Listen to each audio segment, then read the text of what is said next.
افسوسناک واقعہ پیش آیا. اتنا بڑی مسجد، مدینہ مسجد طارق روڈ کے اوپر، میں تو سمجھ رہا تھا 25-30 سال، ایسے اندازہ لگایا تھا، پتہ چلا کہ 40 سال سے قائم.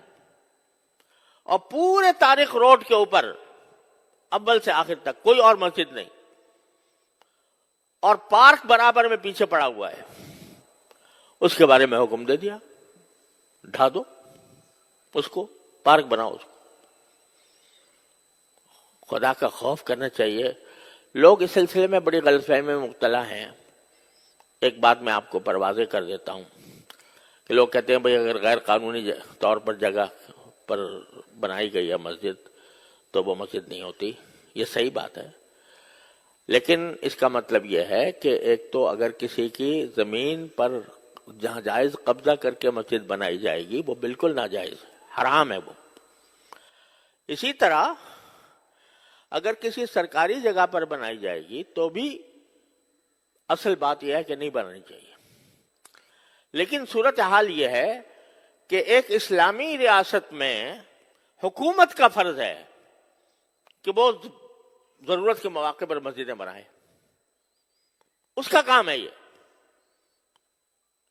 الذین ان مکناہم فی الارض اقاموا الصلاۃ.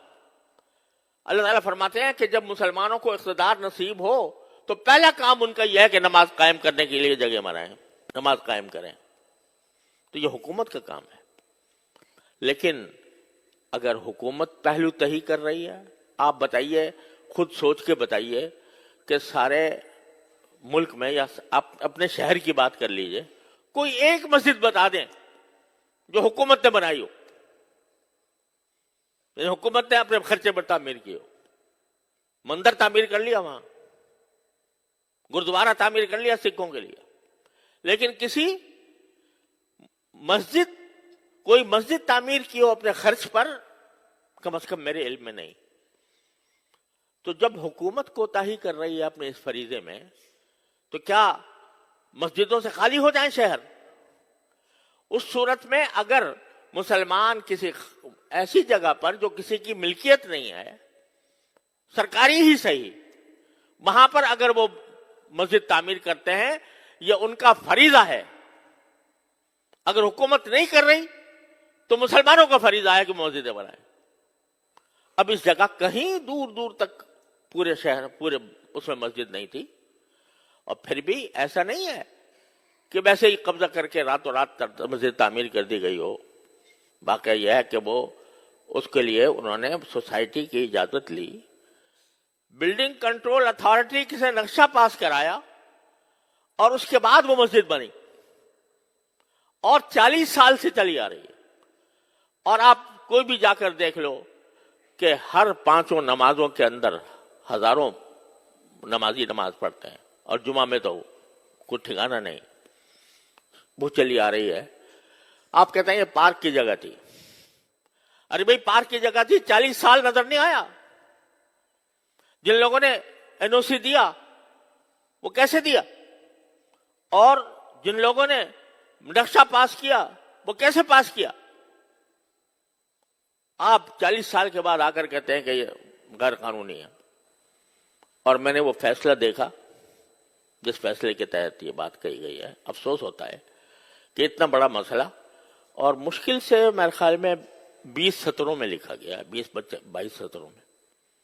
صرف اتنا ہے کہ کمیٹی کا ایک ممبر ہمارے سامنے پیش ہوا، اور اس سے ہم نے پوچھا کہ بھئی اس کی کیا قانونی کوئی اجازت آپ کے پاس ہے؟ اس نے کہا جی میرے پاس تو نہیں ہے. اب ایک ممبر ہے کمیٹی کا، کوئی صدر بھی نہیں، سیکریٹری بھی نہیں، مسجد کا متولی بھی نہیں. اس سے پوچھ لیا، اس نے کہا جی میرے پاس تو نہیں ہے. کہنے کا معلوم ہو گیا کہ کوئی نہیں ہے، لہذا اس کو 1 ہفتے کے اندر ختم کر دو. تو بڑا افسوسناک قسم کی بات ہے.